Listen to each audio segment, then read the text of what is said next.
அனைவருக்குமே வணக்கம். சற்று முன் கிடைத்திருக்கக்கூடிய ஒரு மிக மிக முக்கியமான செய்தி ஒன்று வெளியாகி உள்ளது. சற்று முன் உதயநிதி காரில் சிக்கிய கட்டுக்கட்டாக பணம், இது மாதிரி பார்த்தீங்கன்னா ஒரு செய்திகள் வெளியாயிருக்கு. இன்று காலையிலேருந்து பார்த்தீங்கன்னா அதிரடியாக ஒரு பரபரப்பை கிளப்பியிருக்கு. ஸோ துணை முதல்வர் உதயநிதி ஸ்டாலின் அவர்களும் பார்த்தீங்கன்னா இன்று ஒரு வழியாக சென்னையிலேருந்து பார்த்தீங்கன்னா புறப்படும் போது சென்னையில் போகிற வழியில் பார்த்தீங்கன்னா இப்போ ரைடுகள் அதிரடியாக நடந்துட்டு இருக்கு இல்லையா. அனைவருக்குமே தெரியும். அனைத்து கண்ட்ரோலுமே தேர்தல் ஆணையங்கிட்ட போயிருக்கு. சில தேர்தல் ஆணையம் இப்போ அதிரடியாக பார்த்தீங்கன்னா எந்த ஒரு வாகனமாக இருந்தாலுமே பார்த்தீங்கன்னா சோதனைக்கு உட்படுத்தணும். எந்த ஒரு அமைச்சர், எந்த ஒரு முதலமைச்சராகவே இருந்தாலும் கூட பார்த்தீங்கன்னா நீங்கள் இப்போ பார்த்தீங்கன்னா ரைடுகள் உட்படுத்தணும் அப்படிங்கிறத தேர்தல் ஆணையம் அதிரடியான ஒரு உத்தரவு போட்டிருக்காங்க. அதே மாதிரி வங்கிகளிலுமே பார்த்தீங்கன்னா இது மாதிரி நிறைய விதமான உத்தரவுகள்லாம் போட்டு இப்போ அதிரடியான தமிழகத்தில் ஒரு சிட்டான ஒரு சட்டம் போட்டிருக்காங்க.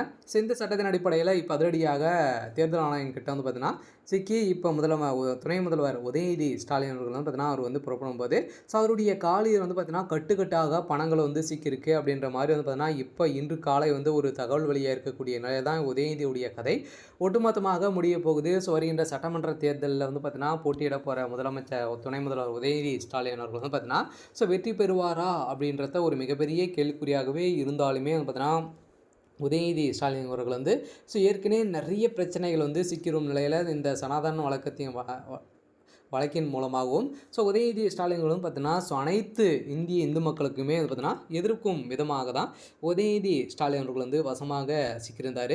இதை தொடர்ந்து இப்போ தேர்தலில் நெருங்கி வரும் காலகட்டத்தில் இது அனைத்துமே பார்த்தீங்கன்னா மறைக்கக்கூடிய அளவிற்கு உதயநிதி ஸ்டாலின் அவர்களும் திமுகவுடைய தலைமைக்கும் பார்த்தீங்கன்னா செயல்பட்டு மக்களை கவரும் விதத்தில் நிறைய விதமான ஸ்கீமெல்லாம் கொடுத்துருந்தாலுமே குடும்ப தலைவர்களுக்கு கொடுத்த இந்த 5000 ரூபாயால் பார்த்தீங்கன்னா திமுக செய்த அனைத்து ஊழல் பட்டியலுமே நீங்கும் அப்படின்ற மாதிரி எண்ணத்தோடு பார்த்தீங்கன்னா திமுக செயல்பட்டாலுமே இப்போ அதிரடியாக திமுக செய்யக்கூடிய அனைத்து பித்தலாட்டங்களுமே தெரியும் இல்லையா.